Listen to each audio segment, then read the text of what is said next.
नमस्कार दोस्तों, आप सभी का स्ट्रीट 91 के इस ऑनलाइन प्लेटफॉर्म पर मैं अमित इंद्रा आप सभी का हार्दिक स्वागत करता हूं। और बात करेंगे, हम सभी मॉडल पेपर पर चर्चा करेंगे।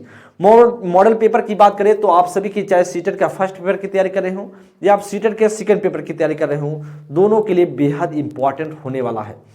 तो देख पा रहे होंगे, अब एक ही क्लास में सब कुछ, मतलब एक ही क्लास में सारी चीजें आपको मिलेंगी। तो इसमें से सबसे पहले आप सभी की स्क्रीन पर होगा पहला क्वेश्चन, और ध्यानपूर्वक देखेंगे और बताने का प्रयास करेंगे क्या इसमें से राइट आंसर बन सकता है। सभी के सभी प्रश्न बहुत महत्वपूर्ण हैं। करा कि बच्चों के, ध्यान देंगे दोस्त, करा बच्चों के विकास का क्रम कैसे होता है? का अमूर्त से मूर्त की तरफ होता है, करा सामान्य से विशिष्ट की ओर, या पैरों से सिर की ओर, या हाथ पैर से केंद्र की ओर। देखिए दोस्तों, जब बात कर रहा है कि जो बच्चे का विकास होता है कैसे होता है, तो आप जानते हैं अमूर्त से मूर्त की तरफ ऐसा नहीं होता है, तो उल्टा लिखा गया गलत होगा।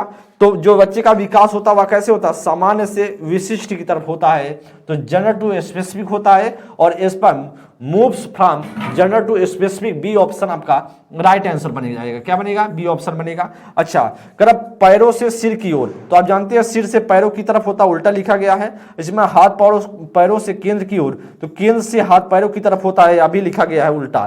तो जो यहां पर सिर से पैर की तरफ होता है वह शीर्षगामी का सिद्धांत कहलाता है, और जो केंद्र से हाथ पैरों की तरफ होता है वह आपका अधोगामी का सिद्धांत कहलाता है। लेकिन जो बनेगा इसमें से फर्स्ट का, वह बी ऑप्शन ही बनेगा। नेक्स्ट प्रश्न पर आगे चलते हैं, ध्यानपूर्वक कथन को देखेंगे और बताएंगे इसमें से क्या राइट ऑप्शन बन सकता है। कथन की बात करें, कथन ए में लिखा हुआ है, करा कि वह बच्चे जो उच्च आय वाले परिवार से हैं, उन बच्चों से अपना दिन बहुत अलग बिताते हैं। वह उन बच्चों से अपना दिन बहुत अलग बिताते हैं जो निम्न आय वाले परिवार से हैं। तर्क में कह रहा है कि बचपन की संकल्पनाएं सार्वभौमिक नहीं है तथा बचपन में बहुत विविधता है, तो सही विकल्प को चुने। करे ए और आर दोनों सही हैं, और आर व्याख्या करता एक ही। करे ए और आर दोनों सही है लेकिन आर व्याख्या नहीं करता एक ही। करे ए सही है लेकिन आर गलत है, ए और आर दोनों गलत है। दोस्तों इसमें से बताएंगे कि क्या आपका राइट आंसर बनेगा प्रश्न संख्या 2 के लिए, क्या इसमें से करेक्ट ऑप्शन बनेगा। तो कह रहा वह बच्चे जो उच्च आय वाले होते हैं, परिवार से हैं, और उन बच्चों से अपना दिन बहुत अलग बिताते हैं जो निम्न आय। सही बात है भाई साहब, जो जिनके पास पैसा है वो अलग तरीके से थोड़ा सा अपना इन्वायरमेंट और अलग तरीके से जीवन का यापन करते हैं। तो इस तरह की बात करें तो आपका कथन तो सही है। अच्छा, तर्क में कह रहा बचपन की जो संकल्पना है वह सार्वभौमिक नहीं है, बचपन बहुत विविधता है, यह बात भी सही है। तो तर्क आपका जो कह रहा वह कथन को पूरी तरीके से संतुष्ट कर रहा, इसीलिए दोस्तों आपका क्या बनेगा? वह ए ऑप्शन आपका राइट आंसर बनेगा। ए ऑप्शन आपका राइट आंसर बनेगा।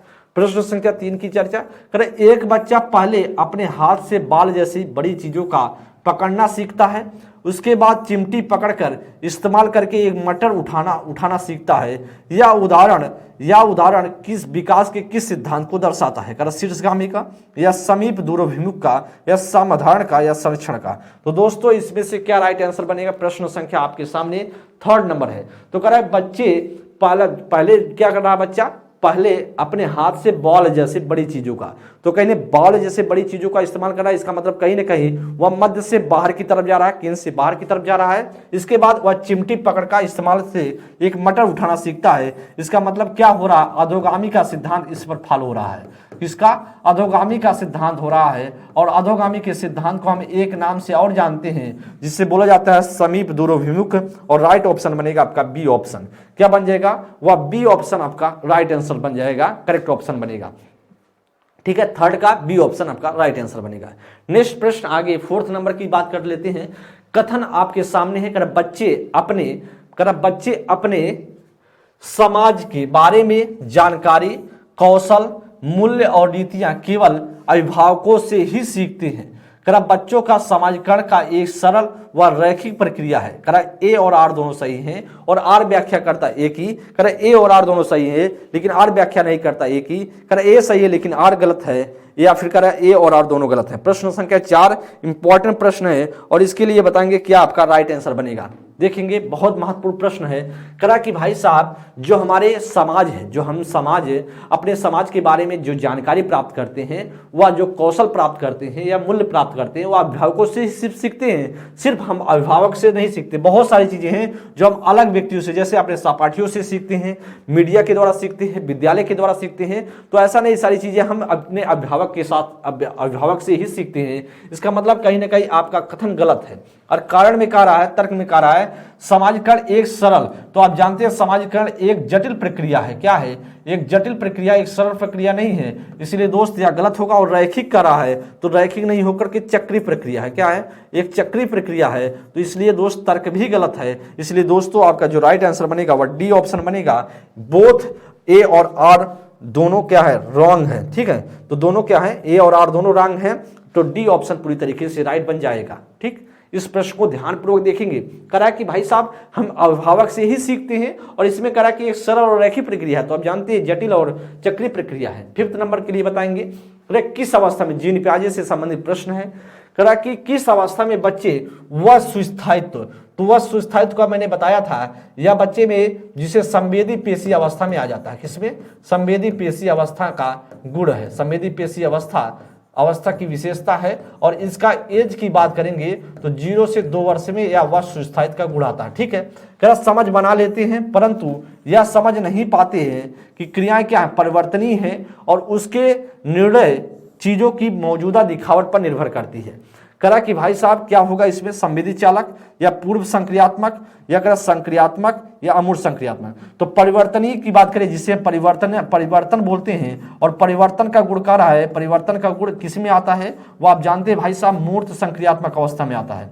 मूर्त संक्रियात्मक अवस्था में आता है, जिसे हम बोलते हैं रिवर्सिबिलिटी बोलते हैं। और इसका एज जानते हैं कितना होता है दोस्त? वह आपको पता है 7 से 11 वर्ष होता है। ठीक है, तो कह रहा दोनों के बीच क्या है? तो दोनों के बीच फर्स्ट और थर्ड के बीच कौन सा एज आएगा? तो फर्स्ट और थर्ड के बीच दूसरा ही आएगा। तो क्या इसमें बनेगा? बी ऑप्शन बनेगा, पूर्व संक्रियात्मक अवस्था में है। तो क्या बोलेंगे? Pre operational stage. आपका 5th का जो राइट आंसर बनेगा वह 5th का क्या बनेगा? वो आपका B option is the right answer. Next प्रश्न आगे चलते हैं, 6 नंबर की चर्चा करते हैं। कह रहा पूर्व संक्रियात्मक अवस्था। अच्छा, पूर्व संक्रियात्मक अवस्था का एज मैंने आपको बताया था 2 से 7 वर्ष होता है। तो 2 से 7 वर्ष की बात कर लेते हैं। चलिए कौन सा इसमें से राइट होता है इसे हम देखेंगे। तो करा कि मूर्त संसाधनों व बहुत सी दृश्य श्रव्य सामग्रियों का प्रयोग करना। करा मूर्त सामग्री और बहुत सी दृश्य श्रव्य सामग्रियों का प्रयोग करना। बी में करा जटिल पदानुक्रमिक संबंधों को दिखाते हुए चित्र का प्रयोग करना। सी में करा अमूर्त समस्याओं पर काम करने के लिए कहना। करा डी में करा परिकल्पनात्मक सोच वाली समस्याओं को सुलझाने के मौके मुहैया कराना। तो पूर्व संक्रियात्मक अवस्था की बात करा तो कौन सा इसमें से राइट होगा? जी एकदम बताएंगे इसमें से करेक्ट ऑप्शन कौन सा होने वाला है। तो पूर्व संक्रियात्मक अवस्था की चर्चा हो रही है ना, तो इसमें से बताएंगे कौन सा इसमें से राइट होगा। देखिए परिकल्पनात्मक सोच की बात करें तो परिकल्पनात्मक सोच चौथी अवस्था में जाएगा, तो गलत हो जाएगा। अमूर्त समस्याओं पर काम करने के लिए कहना, तो या तो चौथी अवस्था में बच्चा कर पाएगा अमूर्त समस्याओं पर, तो कहीं ना कहीं दूसरी अवस्था की बात हो रही, ना सी होगा ना डी होगा। ठीक है, जटिल पदानुक्रमिक संबंधों को दिखाते हुए चित्र का प्रयोग करना, तो यह भी नहीं कर सकता बच्चा। और मूर्त संसाधनों व बहुत सी दृश्य शब्द सामग्री का प्रयोग करना, यह बच्चा कर ले जाएगा पूर्व संक्रियात्मक अवस्था में। एकदम राइट ऑप्शन बनेगा आपका ए इज द राइट ऑप्शन। क्या बनेगा? वह ए ऑप्शन आपका करेक्ट आंसर बन जाएगा। नेक्स्ट प्रश्न 7th नंबर करा कि निम्नलिखित में से पाड़ का सही उदाहरण क्या है? पाड़ का मतलब होता है, पाड़ को हम इंग्लिश में क्या बोलते हैं? Scan folding. क्या बोलते हैं? स्कैन फोल्डिंग बोलते हैं। और मैंने आपको बताया था कार स्टार्ट करने के बाद, इस कार स्टार्ट करने के बाद बच्चा जब कार स्टार्ट कर देता है और जाकर फंस जाता है, यहाँ पर शुरुआत में ही क्या बच्चा जाकर फंसता है, और यहाँ पर बच्चे का लक्ष्य है। तो शुरुआत में जब बच्चा फंसता है उसे हम यहीं पर सहायता दे देते हैं, सहायता कर देते हैं, तो उसे क्या बोला जाता है? उससे बोला जाता है स्कैन फोल्डिंग या पाड़ बोला जाता है, जिसे हम बोलते हैं मचान भी बोलते हैं। तो करा सवालों का जवाब बताना, करा संकेत और इशारे देना, करा भौतिक पुरस्कार देना, करा उद्दीपन प्रतिक्रिया के अनुकूलन को सक्रिय करना। तो दोस्तों इसमें से क्या राइट ऑप्शन होगा?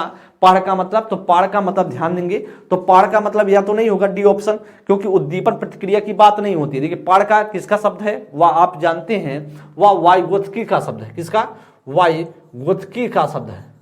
वाइगोत्स्की की बात करेंगे तो यह एक संज्ञानवादी मनोवैज्ञानिक थे और इनका सिद्धांत क्या कहलाता है, संज्ञानवादी थे। उनका सिद्धांत सामाजिक सांस्कृतिक का सिद्धांत कहलाता है। तो दोस्त, जब सामाजिक सांस्कृतिक सिद्धांत कहलाता है तो इनका मतलब था कि बच्चा किससे सीखता है, समाज से सीखता है। बच्चा समाज से या समाज के द्वारा समाज से अंतःक्रिया करके सीखता है। तो इसमें उद्दीपन प्रतिक्रिया व्यवहारवादी तो थे नहीं, गलत होगा। भौतिक पुरस्कार व्यवहारवादी मानते थे, गलत। सवालों की जवाब बताना पढ़ का मतलब नहीं होता, इशारा या संकेत देना होता है। तो आपका क्या बनेगा, वह आपका बी ऑप्शन बनेगा। क्या बनेगा, और बी ऑप्शन आपका राइट आंसर बन जाएगा। नेक्स्ट प्रश्न आगे 8 नंबर की चर्चा। लेवाइगोत्स्की फिर से आपके सामने है, का मानना था कि सीखना केवल ज्ञान का अवशोषण है। तो ऐसा कुछ नहीं मानते लेवाइगोत्स्की, सीखना ज्ञान का अवशोषण सिर्फ होता है। तो या तो नहीं होगा, सीखना इनाम के प्रति एक नियंत्रित प्रक्रिया है। तो सीखने की बात की जाए तो उनका मानना नहीं था कि इनाम के प्रति एक नियंत्रित प्रक्रिया। तो या तो व्यवहारवादियों का मानना था, तो व्यवहारवादी थे या तो नहीं थे, व्यवहारवादियों का मानना था। न या होगा, ना बात करें ए होगा, न बी न ए। करा कि ज्ञान को शिक्षकों द्वारा शिक्षा विद्यार्थियों को निष्क्रिय तरीके से पोषित किया जाता है। तो निष्क्रिय तरीके से पोषित नहीं, सक्रिय तरीके से, गलत हो जाएगा। ज्ञान का सह निर्माण उस क्षेत्र में होता है जो बच्चे के स्वतंत्र रूप से कार्य करने और दूसरों की मदद करने से है। तो राइट आंसर क्या बनेगा, और लेवाइगोत्स्की ऐसा मानते हैं डी ऑप्शन को। डी ऑप्शन आपका राइट आंसर बनेगा। क्या बनेगा, डी ऑप्शन बनेगा। ज्ञान का सह निर्माण उस क्षेत्र में होता है जो बच्चे के स्वतंत्र रूप से कार्य करने। तो उनका मानना था, लेवाइगोत्स्की की बात करें तो लेवाइगोत्स्की मानते थे बच्चा समवयस्कों के साथ सबसे बेहतर सीखता है, या इसे हम बोल सकते हैं हम उम्र के साथ बेहतर सीखता है। बच्चा और किससे सीखता है, बच्चा खेल के माध्यम से सबसे बेहतर सीखता है। खेल के माध्यम से सबसे बेहतर सीखता है, खेल के माध्यम से सबसे बेहतर सीखता है। तो इसलिए दोस्तों आपका बनेगा ऑप्शन संख्या डी। नेक्स्ट प्रश्न 9 नंबर के लिए, लॉरेंस कोलबर्ग द्वारा प्रतिपादित नैतिक विकास के किस स्तर पर व्यक्ति यह तर्क करते हैं कि मानवाधिकार व न्याय सबसे जरूरी है, भले ही वह सामाजिक कानून के खिलाफ हो। आज्ञा पालन और दंड अभिन्यास, अच्छा लड़का और अच्छी लड़की अभिन्यास, या अधिकारिता एवं सामाजिक क्रम व्यवस्था अभिन्यास, या सार्वभौमिक नैतिक सिद्धांत अभिन्यास। देखिए दोस्तों, आप जानते हैं कोलबर्ग का जो सिद्धांत कहलाता है वो मोरल डेवलपमेंट का थ्योरी कहलाता है, और इससे आप सभी के सामने प्रश्न है। और आप जानते हैं कोलबर्ग के बारे में मैंने आपको बताई है कई बार, इनका जो सिद्धांत था 3 स्तर में डिवाइड था, और टोटल इसमें हर स्टेज में दो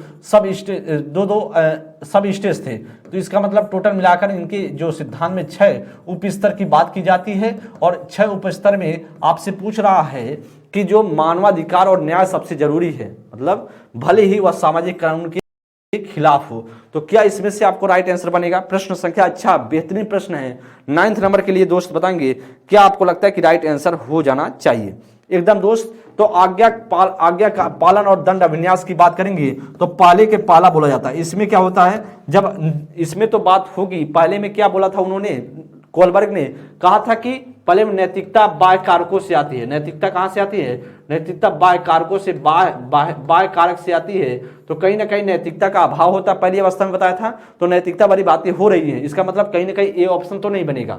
अच्छा, दंड और आज्ञा अच्छा लड़का और अच्छी लड़की की बात तब होता है जब आपको अपने आप को गुड बॉय गुड गर्ल दिखाते हो। तो कहीं ना कहीं अपने आप का बखान करने की कोशिश करते हो। बखान करने की बात कहीं हो रही है, नहीं हो रही है। अच्छा, अधिकारिता और सामाजिक क्रम बनाए रखना, तो कहीं ना कहीं कानून व्यवस्था बनाए रखना। तो दूसरे का दूसरा कहता है कि किसी भी हालत में कानून व्यवस्था नहीं बिगड़नी चाहिए। तो यहां पर क्या कर रहा है, मानवाधिकार व न्याय सबसे ज्यादा जरूरी है, वह भले ही सामाजिक कानून के खिलाफ हो।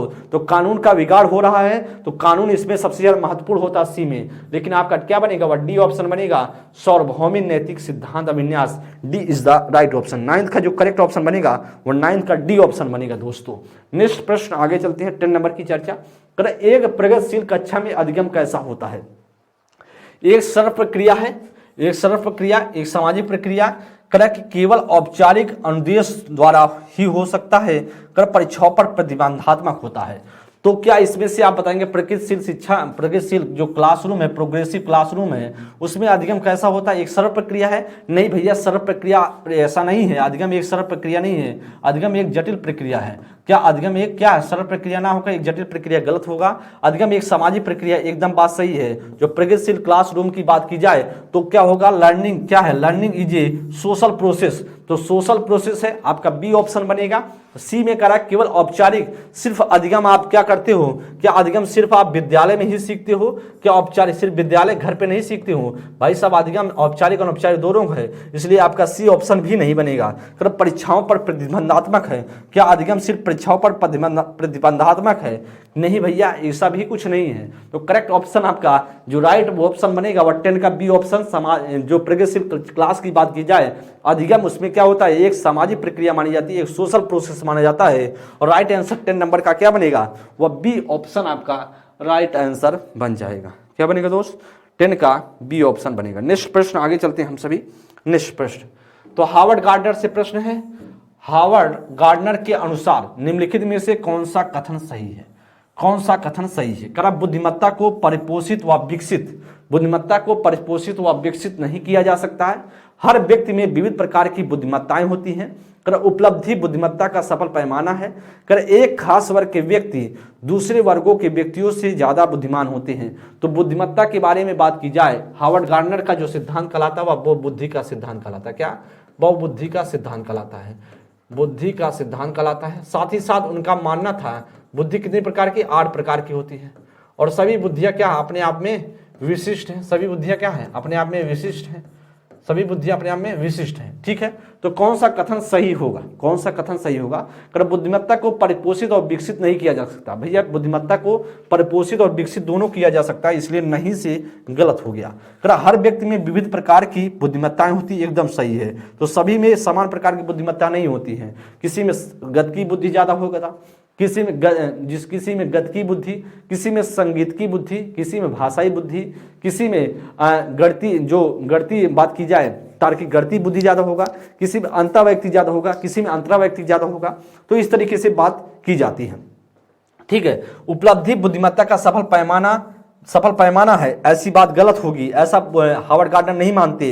एक खास वर्ग के व्यक्ति दूसरे खास वर्ग व्यक्तियों से ज्यादा बुद्धिमान होते हैं, ऐसा कुछ है क्या कि भाई एक कोई खास वर्ग, कोई एक खास वर्ग दूसरे खास किसी दूसरे वर्ग से ज्यादा बुद्धिमान होता है, ऐसा कहीं आपने देखा है, कहीं सुना है, ऐसा कुछ नहीं। और हार्वर्ड गार्डनर भी ऐसा कुछ नहीं कहते हैं, वह कहते हैं हर व्यक्ति में विभिन्न प्रकार की क्या होती है, बुद्धिमत्ताएं होती हैं। नेक्स्ट प्रश्न 12 नंबर के लिए, राष्ट्रीय शिक्षा नीति 2020 पूरे देश के लिए प्राथमिक स्तर पर किस भाषा को निर्देश के माध्यम से प्रस्तावित करती है। करा दोस्त ध्यान देंगे, जो राष्ट्रीय शिक्षा नीति 2020 है वह प्राथमिक स्तर की बात करा, प्राइमरी लेवल पर किस भाषा को निर्देश की भाषा मानती है, हिंदी की, अंग्रेजी की, संस्कृत की, मातृभाषा, घर की भाषा। तो दोस्तों अगर आप जानेंगे एनईपी की बात की जाए, न्यू एजुकेशन पॉलिसी 2020 की बात की जाए, तो कहता है कि जो राष्ट्रीय शिक्षा नीति है, जो नेशनल एजुकेशन पॉलिसी है, राष्ट्रीय शिक्षा नीति है 2020, वह किस पर जोर देती है, वह त्रिभाषा फार्मूला पर जोर देती है। किस पर, त्रिभाषा फार्मूला पर। अब त्रिभाषा फार्मूला की बात की जाए, त्रिभाषा फार्मूला की जब चर्चा करते हैं तो प्रथम भाषा के रूप में वह मातृभाषा पर जोर देता है। किस पर, मातृभाषा पर जोर दिया जाता है। अब मातृभाषा पर जोर देता है, या इसे बोल सकते हैं मातृभाषा, या इसे लिख सकते हैं स्थानीय भाषा, या इसे लिख सकते हैं स्थानीय भाषा, या इसे लिख सकते हैं क्षेत्रीय भाषा, या इसे लिख सकते हैं क्षेत्रीय भाषा, या इसे लिख सकते हैं घर की भाषा, क्षेत्रीय भाषा, या आप ऑब्लिक कर सकते हैं घर की भाषा, घर की भाषा भी कर सकते हैं। तो दोस्तों आपका क्या बनेगा, वह आपका इसमें से जो करेक्ट ऑप्शन बनेगा क्या, वह डी ऑप्शन आपका राइट आंसर बनेगा, वह डी ऑप्शन आपका राइट आंसर बनेगा। ठीक है, तो डी ऑप्शन पूरी तरीके से करेक्ट हो जाएगा। ठीक है, तो भाषा को निर्देश का माध्यम जो मानता है प्राथमिक स्तर पर, वह मातृभाषा, घर की भाषा। नेक्स्ट प्रश्न 13 नंबर के लिए, बैठने की व्यवस्था में लचीलापन अधिगमकर्ताओं का समूह में कार्य करना किस कक्षा कक्ष की विशेषता है। मतलब जब बच्चा लचीलापन हो, व्यवस्था में लचीलापन हो, फ्लेक्सिबिलिटी हो, अधिगमकर्ताओं का जो ग्रुप में वर्क करे, कार्य करें, और इस किस प्रकार के कक्षा कक्ष को दर्शाता है। कर व्यवहारवादी कक्षा कक्ष को, कर सामाजिक संरचनावादी कक्षा कक्ष को, शिक्षक केंद्रीय कक्षा कक्ष को, या पाठ्य पुस्तक केंद्रीय कक्षा कक्ष को।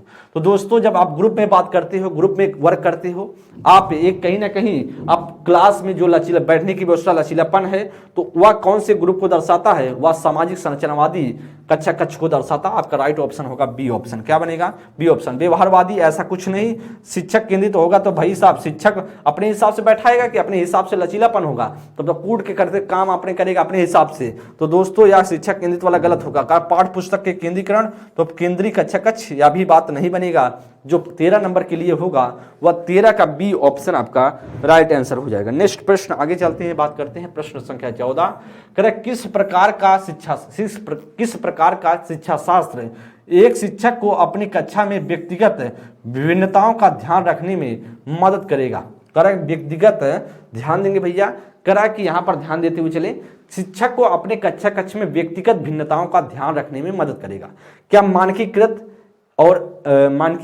और एक समान, पूरी तरह से परीक्षाओं पर केंद्रित, पूरी तरह से पाठ्य पुस्तक पर केंद्रित, का संलग्न और संदर्भित। देखिए जो कौन सा ऐसा किस प्रकार का जो शिक्षा शास्त्र है जो है एक शिक्षक को अपनी कक्षा कक्ष में व्यक्तिगत भिन्नताओं का ध्यान रखने में मदद करेगा। वह मानकीकृत और एक रूपी तो अपने आप में गलत होगा, ऐसी बात नहीं करता व्यक्ति भिन्नता वाला। अच्छा, व्यक्ति भिन्नता वाला करेगा किस प्रकार का? वह संलग्न और संदर्भित वाला करेगा। राइट आंसर बनेगा हमारा डी ऑप्शन। जब पाठ पूरी तरीके से पाठ पुस्तक पर केंद्रित, या आपका नहीं ऐसा मानता है, और परीक्षाओं पर केंद्रित ऐसा भी नहीं मानता है। कौन सा? वह व्यक्तिगत भिन्नताओं को ध्यान में रखते हुए जो शिक्षक अपनी कक्षा का मतलब शिक्षा शास्त्र का प्रयोग करेगा। ठीक है, तो इसमें से जो राइट आंसर होना चाहिए वह जो शिक्षा शास्त्र का प्रयोग करेगा वह संलग्न और संदर्भित करना चाहिए। और आपका जो राइट आंसर बनेगा वह क्या बन जाएगा दोस्त? वह आपका प्रश्न संख्या 14 के लिए वह बन जाएगा डी ऑप्शन। ठीक, नेक्स्ट प्रश्न 15 नंबर के लिए ध्यानपूर्वक देखेंगे। कहा कि राष्ट्रीय शिक्षा नीति 2020 के अनुसार मूल्यांकन का उद्देश्य क्या है? अच्छा, मूल्यांकन का उद्देश्य की बात कर रहा है तो मूल्यांकन का उद्देश्य कहता है कि सीखने की जो प्रक्रिया उसमें मदद करना। बच्चे को हम जब सिखा रहे हैं, बच्चे जहां फंसेगा उसका हम क्या करेंगे? मदद करेंगे। अच्छा, ऐसा कोई ऑप्शन अगर आपके सामने दिख रहा हो तो वही हमारा राइट आंसर हो जाएगा। रटने की क्षमता का परीक्षण। अच्छा, जो मूल्यांकन होता है क्या रटने की परीक्षण की जाती है? इवेल्युएशन रटने का होता है उद्देश्य। जो राष्ट्रीय शिक्षा नीति है उसमें जो इवेल्युएशन होता है उसका उद्देश्य रटने की क्षमता का परीक्षण नहीं, ऐसा उद्देश्य नहीं है। करे पुनरुत्पादन याद करने की बात करे भाई साहब, जो रिप्रोड्यूस और बात करें, जो याद करें रिमेम्बर की बात करता है नहीं, तो कह रहा है अभी नहीं। बच्चों को सीखने की प्रक्रिया में मदद करना, तो कहीं ना कहीं आपका एकदम बात मैंने आपको यही बताई थी, बच्चों को जो सीखने की प्रक्रिया में मदद करेगा वही क्या कहलाता है? जो 2020 के अनुसार मूल्यांकन का उद्देश्य है। पूरे देश में बच्चों की तुलना, तो तुलना अपने आप में गलत होगा क्योंकि व्यक्ति भिन्नता का हनन हो जाएगा। और ऐसा आपका एनईपी कभी भी नेशनल एजुकेशन पॉलिसी 2020 नहीं मानेगा और ना मानता है कि भाई साहब तुलना करना और मापदंड करना, ऐसा कुछ मूल्यांकन का उद्देश्य नहीं मानता। वह कहता सीखने की प्रक्रिया में मदद करना। 16 नंबर के लिए समावेशन का क्या अर्थ है? समावेशन का क्या अर्थ है ऐसा आपसे पूछ रहा है। सभी विद्यार्थियों को उसकी सामाजिक पहचान से निरपेक्ष होकर अपनाना। अनुचित प्रयास और अलगाव पैदा करने वाली बाधाओं को अनदेखा करना। भेदभाव को बढ़ावा देना और मतभेदों के प्रति असहिष्णुता रखना। भागीदारी और जुड़ाव के असमान अवसर। 16 नंबर के लिए दोस्त बताएंगे क्या आपको लगता है कि राइट आंसर होगा? समावेशन का अर्थ की बात करेंगे तो हम कहीं ना कहीं समावेशन का मतलब होता है उसके सामाजिक पहचान से निरपेक्ष होकर के हम अपनाते हैं, चाहे वह किसी भी बच्चा किसी भी ग्रुप का हो, चाहे सामाजिक आर्थिक रूप से पिछड़ा हो बच्चा, चाहे वह विशिष्ट के अंतर्गत जो कोई भी होगा, चाहे दृष्टिबाधित बालक हो या श्रवण बाधित बालक हो या अस्थिबाधित बालक हो या सामाजिक आर्थिक रूप से पिछड़ा हो, या फिर बात करेंगे अपवंचित बालक हो किसी प्रकार का, या फिर बात करेंगे वह प्रतिभाशाली बच्चा हो या सृजनात्मक बालक हो, तो सभी बच्चे को हम क्या करेंगे? उसके कोई भी बच्चे को, सभी बच्चे को हम इंक्लूड करने की कोशिश करते हैं। और वह बच्चा उसकी सामाजिक पहचान कुछ भी हो, अगर विद्यालय में आ गया बच्चा, विद्यालय में आ गया तो सभी बच्चे एक समान है, ऐसा कुछ नहीं, मतभेद नहीं होगा कि बात की जाए तो निरपेक्ष होकर क्या करेंगे? अपनाएंगे। और राइट आंसर क्या बनेगा? वह 16 का आपका ए ऑप्शन बनेगा। अनुचित प्रयास और अलगाव पैदा करने वाली बाधाओं को अनदेखा करना, तो अनदेखा करने की बात नहीं करेंगे क्योंकि व्यक्ति भिन्नता है और अनदेखा कर देंगे तो मामला बिगड़ेगा। तो बी ऑप्शन भी नहीं होगा। अगर भेदभाव को बढ़ावा देना तो भेदभाव को बढ़ावा देंगे और असहिष्णुता को रखेंगे के प्रति असहिष्णुता रखेंगे तो कहीं ना कहीं या बच्चे में हीनता का शिकार होगा, बच्चे मतभेद होगा, बच्चे समाज की बुराइयां फिर से वह फैलेंगी। तो इसलिए अभी नहीं होगा। भागीदारी और जुड़ाव के असमान अवसर, तो यहाँ पर समान अवसर होना चाहिए था। क्या होना चाहिए था? समान अवसर होना चाहिए था, असमान अवसर नहीं। तो दोस्तों यह भी नहीं बनेगा, वह बनेगा 16 नंबर का ए ऑप्शन। क्या बनेगा? 16 नंबर का ए ऑप्शन बन जाएगा। ठीक है, नेक्स्ट प्रश्न आगे 17 नंबर। विविध सांस्कृतिक पृष्ठभूमि के विद्यार्थियों को सफलतापूर्वक सम्मिलित करने के लिए शिक्षक को निम्नलिखित में से किससे बचना चाहिए? किससे बचना चाहिए? कि हर विद्यार्थी को पहचाने और उसका सम्मान करें। प्रभुत्वशाली समूहों के अनुभव को प्राथमिकता दी। शिक्षण की सामग्री में विविधता शामिल है। कक्षा में सांस्कृतिक संवेदनशीलता का अभ्यास करें। तो दोस्तों किससे बचना चाहिए? इसका मतलब कहीं ना कहीं इसमें से एक सेंटेंस क्या है? नेगेटिव है। वही नेगेटिव सेंटेंस हमें ढूंढना है। प्रश्न संख्या 17 के लिए जो नेगेटिव सेंटेंस है ना, वही नेगेटिव सेंटेंस हमें ढूंढ के निकाल लेनी है। तो कौन सा इसमें से नेगेटिव होगा? किससे बचना चाहिए करा ना जी, एकदम किससे बचना चाहिए एकदम बताएंगे। प्रश्न संख्या 17 के लिए किससे बचना चाहिए ऐसा आपसे पूछ रहा है जी, एकदम बताएंगे भाई साहब। इसमें क्या किससे बचना है? कि इसमें से किससे बचना है? हर विद्यार्थी को पहचाने और उसका सम्मान करें। ठीक है, हर बच्चे को पहचाने और सम्मान करें, या तो पॉजिटिव है या इससे बचना नहीं है, या तो आपका सही चीजें हैं। प्रभुत्वशाली समूहों के अनुभव को प्राथमिकता दे। भाई साहब जो प्रभुत्वशाली समूह है के अनुभव को हम प्राथमिकता देंगे तो फिर तो आप उसमें क्लास में या जो आपके शिक्षक पद्धति जो आप पढ़ा रहे हैं शिक्षक के तौर पर, उसमें एक या तो क्या सामाजिक जो विविध सांस्कृतिक पृष्ठभूमि के बच्चे हैं उसमें तो आप तो मामला गड़बड़ कर रहे हैं। इसका मतलब प्रभुत्वशाली समूह का आप प्राथमिकता दे रहे हैं, आप सभी बच्चे को प्राथमिकता नहीं दे रहे हैं, हर बच्चे का कल्चर को रिस्पेक्ट नहीं दे रहे हैं। इसका मतलब गलत होगा कि नहीं होगा? एकदम गलत होगा, और यही गलत होगा और यही हमारा राइट होगा, क्योंकि गलत ही हमको ढूंढना था। शिक्षण की सामग्री में विविधता शामिल करें। यह तो सही है कि विविधता होनी चाहिए जब पढ़ाते रहें। जो क्लास में जो सांस्कृतिक संवेदनशीलता का अभ्यास करें, एकदम सही है दोस्तों। तो लेकिन आपका बी ऑप्शन क्या है? नेगेटिव सेंटेंस था और नेगेटिव हमें ढूंढना था, 17 का बी ऑप्शन बन जाएगा। नेक्स्ट प्रश्न 18 नंबर के लिए, डिसलेक्सिया मुख्य रूप से किस कठिनाई से जुड़ा है? डिसलेक्सिया किस कठिनाई से जुड़ा है? डिसलेक्सिया का मतलब होता है पठन विकार। क्या होता है? पठन विकार होता है। अच्छा, कारक किससे जुड़ा है मुख्य रूप से? पढ़ना से, गायन से, सोच के, चलना से। तो आपका क्या होगा? डिसलेक्सिया पढ़ने से होगा, तो आपका क्या? रीडिंग से होगा। ए ऑप्शन आपका राइट बनेगा। नेक्स्ट प्रश्न आगे 18 नंबर के लिए, कि निम्नलिखित में से कौन सा अभ्यास अधिगम अक्षमता वाले विद्यार्थियों का समावेशन सुनिश्चित करने में प्रभावी होगा? अभिव्यक्ति के लिए केवल निश्चित विधा को अनुमति दे। विफलता का आरोपण क्षमता की कमी को माने। बहुत लंबे और बारंबार दत्तकार दें। सूचना प्राप्त करने के लिए कई विकल्प प्राप्त करें। तो दोस्तों इसमें से क्या राइट ऑप्शन बनेगा? प्रश्न संख्या 19 नंबर के लिए। तो निम्नलिखित में से कौन सा अभ्यास अधिगम क्षमता वाले विद्यार्थियों के समावेशन सुनिश्चित करने में प्रभावी होगा? ठीक है, कौन सा प्रभावी होगा ऐसा आप बताएंगे। इसके लिए दोस्त बेहतरीन प्रश्न है और 19 नंबर के लिए बताएंगे। क्वेश्चन को ध्यानपूर्वक देखेंगे और इसके लिए बता देंगे कि आपका राइट आंसर होगा। क्या कर रहा है इसमें? अभिव्यक्ति के लिए केवल निश्चित विधा को अनुमति दी। भाई साहब जब केवल लग जाएगा अपने आप में नेगेटिव हो जाएगा। वैसे भी कारण कोई निश्चित विधा को अनुमति देंगे नहीं, सबको प्रेफरेंस देंगे। सब विफलता का आरोपण क्षमता की कमी को माने नहीं। भैया विफलता का जो आरोपण है कमी को माने, क्षमता की कमी को नहीं। उसमें तो शिक्षक की कमी होगी। भाई सब बच्चा सीखना चाहता है और बच्चा अगर फेल हो रहा है इसका मतलब शिक्षक फेल है, शिक्षक सही तरीके से नहीं पढ़ाया। इसका मतलब कह रहा है उसकी क्षमता नहीं है, गलत होगा, शिक्षक की दिक्कत है। बहुत लंबे और बारंबार दत्तकार दे, तो ऐसा करेंगे तो बच्चा परेशान हो जाएगा। बच्चे को एकदम ध्यान, जो बच्चा हो उसको हम समालोचनात्मक क्रिटिकल थिंकिंग, बच्चे में सृजनात्मकता का विकास करेंगे, ना कि उसको रट्टाफिकेशन वाले ले जाएंगे। कि सूचना प्राप्त करने के लिए कई विकल्प प्राप्त करें। एकदम सही आपका डी ऑप्शन पूरी तरीके से राइट बनेगा। क्या बनेगा? डी ऑप्शन आपका राइट बनेगा, 19 का डी ऑप्शन।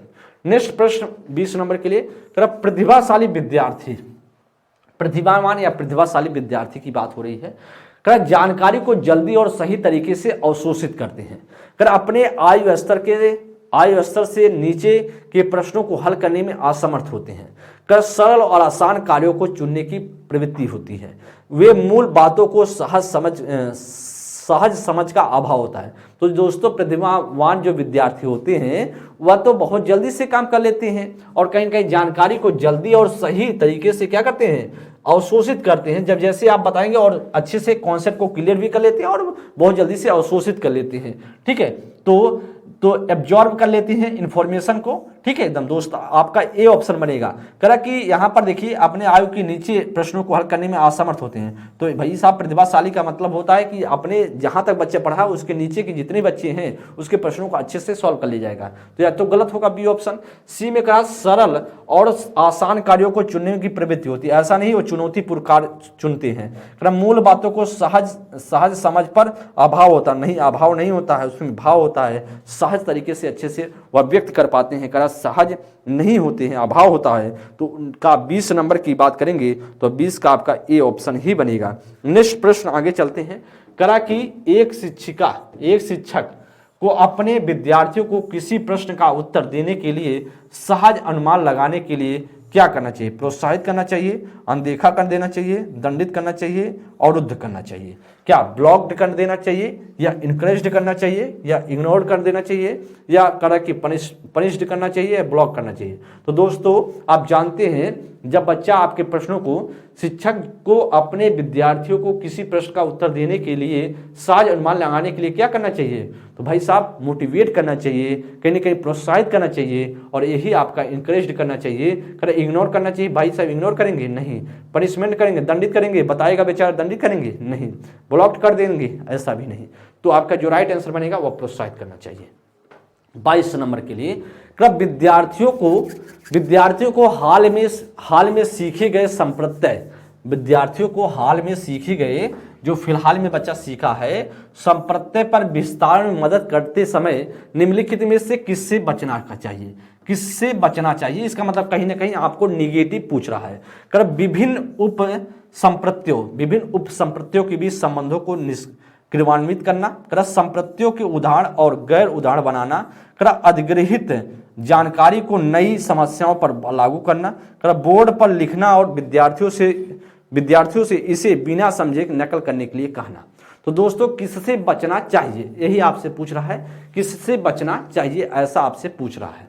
तो आपको क्या लगता है कि इस किससे बचना है 22 नंबर के लिए?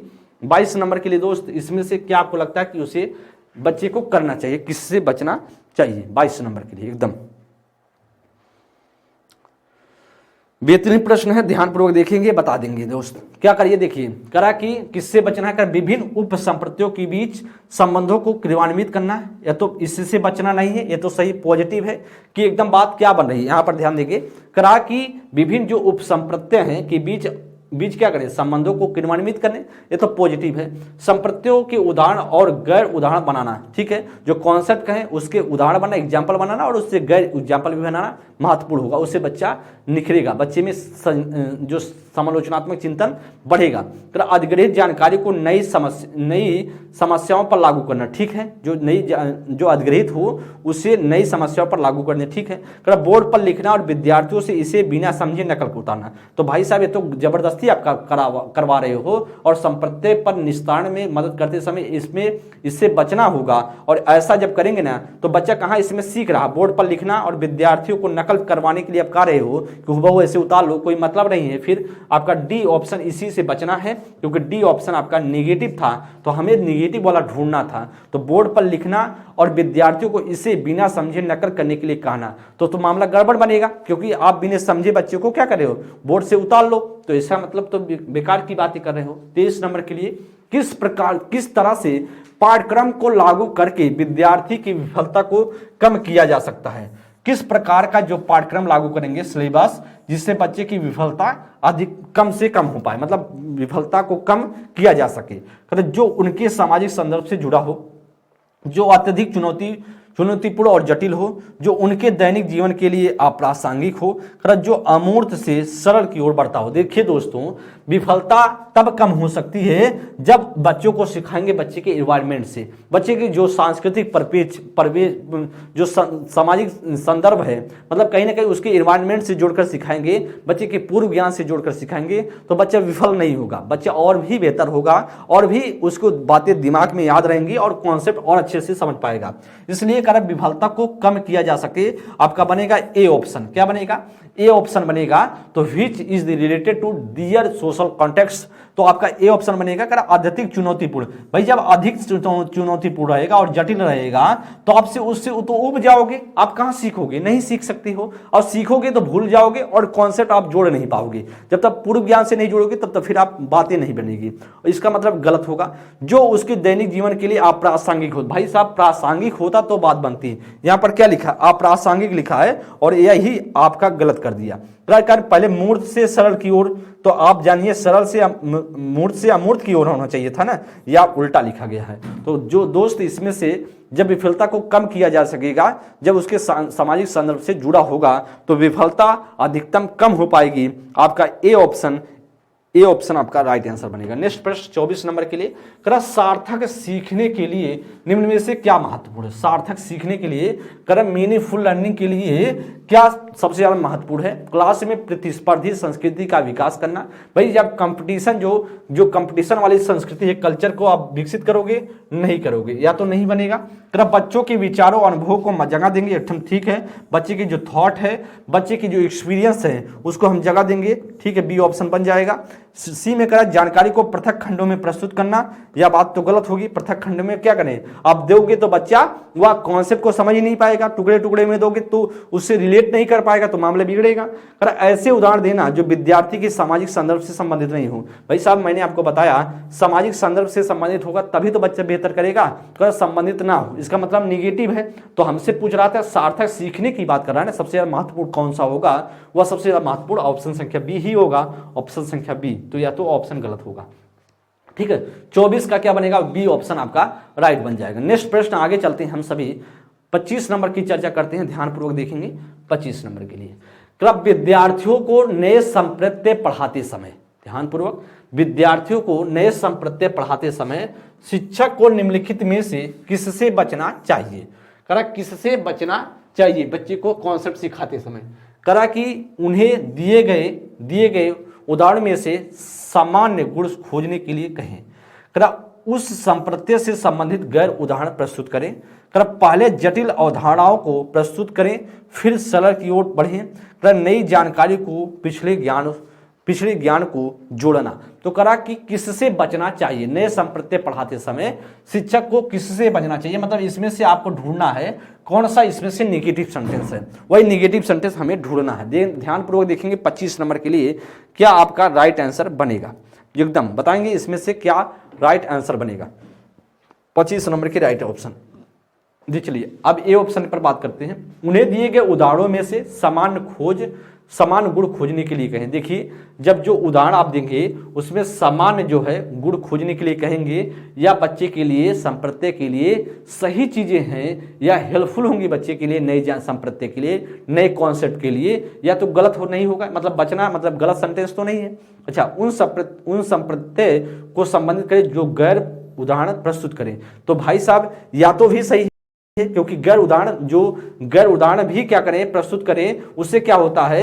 उस संप्रत्यय से संबंधित गैर उदाहरण प्रस्तुत करें। देखिए जब आप कोई कॉन्सेप्ट आप बच्चों को सिखा रहे हैं, उससे जुड़ा हुआ गैर उदाहरण जब देंगे ना, तो बच्चे को पता चलेगा कि भाई साहब जो यह उदाहरण इस पर अप्लाई नहीं होगा, इस पर लागू नहीं होगा। क्यों? क्योंकि यह उदाहरण उससे रिलेटेड तो है ही नहीं। तो बच्चे को गैर उदाहरण भी देना चाहिए, जिससे बच्चे को बताते चले कि भाई साहब यह एग्जाम्पल इस पर लागू नहीं होगा, यह एग्जाम्पल इस पर लागू होगा। तो बताते चलेंगे तो बच्चे में समस्या जो आएंगी वह समस्या का समाधान बच्चा करता हुआ चला जाएगा। इसका मतलब ये तो पॉजिटिव ये भी है, पहले जटिल अवधारणा को प्रस्तुत करें फिर सरल। भाई साहब पहले तो हम सरल को करेंगे फिर जटिल की तरफ चलेंगे ना, पहले हम सरल से जटिल की तरफ चलेंगे ना कि जटिल से सरल, तो ये तो उल्टा है और यही चीजें आपका गलत हैं, और जब गलत है तो वही हमारा राइट ऑप्शन में हो जाएगा, सी ऑप्शन आपका करेक्ट होगा।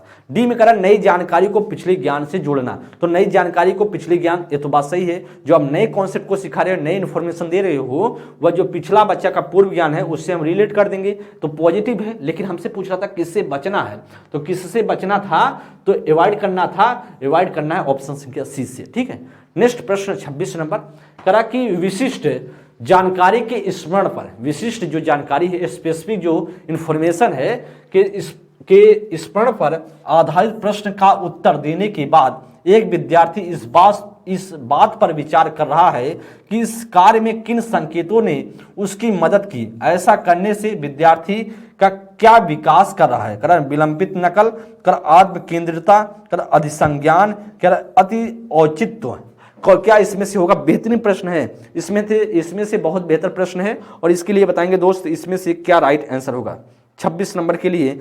तो क्या कर रहा है, बच्चा क्या कर रहा है, बच्चा जो स्मरण पर आधारित प्रश्न का उत्तर देने के बाद क्या करता है, कहते भाई साहब हमने जो इसमें से मैंने उत्तर बताया, जो मैंने कॉन्सेप्ट को मैंने इसकी इंफॉर्मेशन दी, जानकारी दी, अब मैंने जो हमारी मदद की, जो हमारे संकेत मदद किए, इसके पीछे बच्चे का क्या है, किसका विकास हो रहा है, बच्चे का अधिसंज्ञान हो रहा है, मेटाकॉग्निटिव जो कॉग्निशन उसका विकास हो रहा, ग्रोथ हो रहा है, डेवलपमेंट हो रहा है। और राइट आंसर क्या बनेगा आपका, सी ऑप्शन बनेगा, 26 का सी ऑप्शन। 27 नंबर के लिए लक्ष्य प्राप्त करने के चरण दर चरण निर्देश को क्या कहा जाता है, मतलब लक्ष्य प्राप्त करने के लिए जो आपका लक्ष्य हो और चरण दर चरण चल रहे हो, मतलब स्टेप टू स्टेप चल रहे हैं, तो उस निर्देश को क्या कहा जाता है, कलन विधि कहा जाता है, स्वतः शोध प्रणाली कहा जाता है, साधन साक्ष्य विश्लेषण कहलाता है, स्मृति सहायक विधि कहलाता है। बेहद इंपॉर्टेंट है, और ऐसे प्रश्न बहुत छोटे छोटे प्रश्न ने आप गलत करके चले जाते हो, और ऐसे प्रश्न आप गलती करके चले जाते हो। तो ऐसा दोस्त कलन विधि कहता है, कौन सा कहता है, जब चरण दर चरण की बात होती है तो स्टेप टू स्टेप की बात करते हैं, तो कलन विधि कहता है कि एक स्टेज के बाद दूसरा स्टेज लागू होगा, एक स्टेप के बाद दूसरा स्टेप क्या होगा, लागू होगा, तो यह कहता है कलन विधि। आपका ए ऑप्शन राइट होगा, क्योंकि कहता है चरण दर चरण की बात कौन सा कहता है, वह कलन विधि कोशिश करता है। स्वतः शोध प्रणाली वाला कहता है मतलब खुद क्या करें, शोध करें, इन्वेस्टिगेशन करें, और सिस्टम वाला कहता है मतलब खुद से, तो इसका कोई मतलब नहीं। साधन साक्ष्य विश्लेषण, जो साधन है उसी को, साधन को लक्ष्य मान करके क्या करें, विश्लेषण करते रहें, स्मृति सहायक रट्टा वाला होगा, लेकिन जो लक्ष्य प्राप्त करने के लिए चरण दर निर्देश की फॉलो करता है वह कलन विधि कहलाता है, ए ऑप्शन होगा। 28 के लिए विद्यार्थियों के बीच भ्रांतियां उनके बारे में क्या बतलाती हैं, जो बच्चों के बीच भ्रांतियां उत्पन्न होती हैं आप उसके बारे में क्या बतलाती हैं, मतलब बच्चे के बारे में क्या बतलाती हैं। अत्यंत गलत और तर्कहीन सोच प्रक्रिया, उच्च क्रम की भावनात्मक और बौद्धिक क्षमताएं, अवधारणाओं के बारे में मूल और सहज समझ, गंभीर संज्ञानात्मक कमियां और तंत्रिका संबंधी विकार। तो बच्चा जो भ्रांतियां उत्पन्न हो जाती है बच्चे में, वह क्या मतलब होगा, इसका जो भ्रांतियों का मतलब क्या होगा, 28 नंबर के लिए बताएंगे इसमें से क्या राइट ऑप्शन आपको लग रहा है। जी अच्छा, 28 नंबर के लिए करा कि भाई साहब जो बच्चे में बीच भ्रांतियां हो रही है, बीच भ्रांतियां उत्पन्न हो रही हैं, आप क्या बतलाती हैं, करा अत्यंत गलत और तर्कहीन सोच।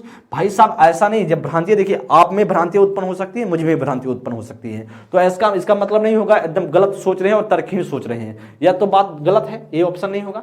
उच्च क्रम की भावनात्मक और बौद्धिक क्षमता है, इसका मतलब नहीं कि उच्च क्रम की बातें सोच रहा है तब जाके भ्रांतियां उत्पन्न हो रही है, तो यार इसका मतलब तो यह भी नहीं होगा। अवधारणा है, जो कॉन्सेप्ट है, जो अवधारणा है, जो अंडरस्टैंडिंग बच्चे में हो रही है, जो कॉन्सेप्चुअल अंडरस्टैंडिंग है के बारे में मूल और सहज समझ की बात, यही इसी वजह से बच्चे में भ्रांतियां हो रही हैं, और सी ऑप्शन आपका बनेगा। गंभीर संज्ञान में कमी और तंत्रिका संबंधी विकार, ऐसा कुछ नहीं कि उसके दिमाग में उसकी संज्ञानात्मक जो कमियां हैं और तंत्रिका संबंधी विकार हो गया है, इस वजह से बच्चे में भ्रांतियां उत्पन्न हो रही, गलत होगा। तो जो अवधारणा के बारे में मूल बातें हैं और सहज जो समझ है उसमें भ्रांतियां उत्पन्न होती हैं, तो यह बतलाती हैं कि बच्चे में जो भ्रांतियों का मतलब आप समझिए, भ्रांतियों का मतलब सीधा यह समझिए कि भ्रांतियों का मतलब यही है कि भाई साहब जो मूल और सहज समझ है उसके बीच बच्चे में जो मूल जानकारी है और जो समझने की जानकारी है उसके बीच क्या है, बीच बच्चा अपने आप को सही तरीके से समझ नहीं पा रहा है, वही भ्रांतियां कहलाती हैं। और इसीलिए दोस्तों आपका 28 का सी बनेगा।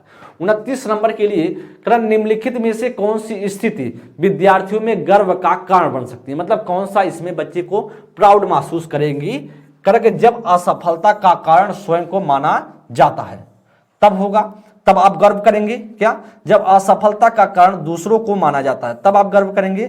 जब सफलता का कारण स्वयं को माना जाता है तब करेंगे। जब असफलता का कारण दूसरों को माना जाता है तो बताएंगे दोस्तों कब आप ज्यादा गर्व महसूस करेंगे, भैया हम बहुत खुश हैं कि हमको सफलता मिली है, तब हम अपने कारण को मानेंगे। क्या मानेंगे बताइए? बेहतरीन प्रश्न है, इसमें कुछ है नहीं इस प्रश्न में, बस आपको देखने में लग सकता है। चलिए, जब असफलता का कारण स्वयं मानेंगे तब आप गर्व महसूस करेंगे, भाई असफल हुए और गर्व महसूस होगा तो या तो बात बिगड़ गई, तो या तो नहीं होगा। सब असफलता का कारण दूसरों को मानेंगे तब गर्व होगा, एकदम क्या गर्व होगा, और मुंह छिपाने लायक नहीं बचेंगे।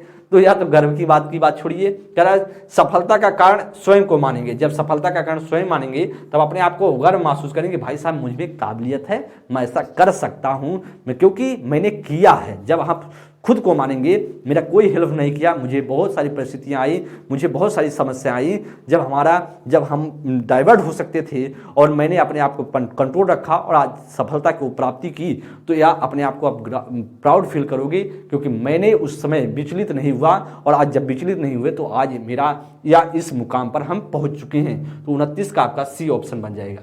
30 नंबर आज का अंतिम प्रश्न होगा, निम्नलिखित में से कौन सा कथन आंतरिक प्रेरणा का उदाहरण है? आंतरिक प्रेरणा का कौन सा उदाहरण है? मुझे पढ़ाई करनी चाहिए क्योंकि यह संप्रत्यय की समझ बनाने के लिए जरूरी है। मुझे शिक्षक द्वारा दंड से बचने के लिए अध्ययन करना चाहिए। मुझे प्रतियोगिता में प्रथम स्थान प्राप्त करने के लिए अध्ययन करना चाहिए। मुझे अपने साथियों से प्रशंसा और प्रभुत्व करने के लिए अध्ययन करना चाहिए। तो दोस्तों कह रहा है कि आंतरिक प्रेरणा की बात कर रहा है, इंटरनल मोटिवेशन की बात कर रहा है, तो कौन सा होगा? तो इंटरनल मोटिवेशन की बात किस में हो रही है? जब आप खुद से कोई चीज कर रहे हो और बिना लालच के कर रहे हो, मतलब किसी को दिखाना नहीं, आप अपने आप को संतुष्टि प्राप्त करने के लिए कर रहे हो, तो वही राइट होगा। तो देखिए डी ऑप्शन में करा कि साथियों को प्रशंसा, अच्छा साथियों की प्रशंसा पाने के लिए कर रहे हो तो आप आंतरिक रूप से मोटिवेट हो, नहीं आप बाह्य रूप से हो, तो गलत होगा। करा कि प्रतियोगिता में प्रथम स्थान, आप कंपटीशन में प्रथम स्थान लाने की कोशिश कर रहे हो तो आप आंतरिक रूप से मोटिवेशन नहीं है आप में बाह्य रूप से है, तो एक्सटर्नल है, इंटरनल नहीं है। करा शिक्षक से दंड से बचने की बात हो रही है तो कहीं ना कहीं आप मार ना कुटाई ना हो, इस वजह से आप प्रयास कर रहे हो कि अध्ययन करने की कोशिश कर रहे हो, गलत होगा।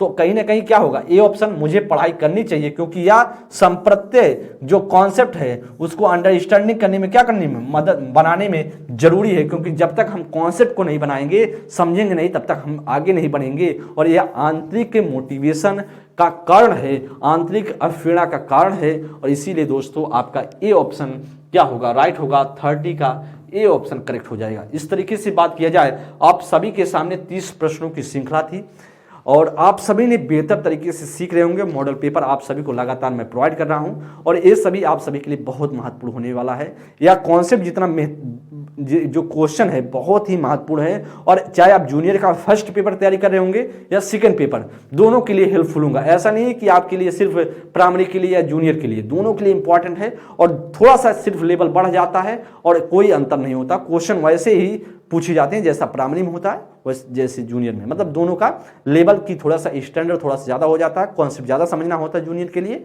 और प्राइमरी के लिए थोड़ा सा रटने की बात हो जाती है। लेकिन आपको बेहतर तरीके से पढ़ाया जा रहा है, सिखाया जा रहा है, तो आप जरूर पढ़ें, सीखें, समझें, या मॉडल पेपर एकदम सॉल्व करें। और प्रीवियस ईयर के क्वेश्चन हैं जो आप सभी के पेपर में पूछे गए हैं, अगली क्लास में मिलेंगे दोस्त। तब तक के लिए बहुत बहुत धन्यवाद। आप सभी स्वस्थ रहें, मस्त रहें, और जैसा भी सेशन लगा हो आप सभी जरूर कमेंट करेंगे। सभी को बहुत बहुत धन्यवाद। Thank you.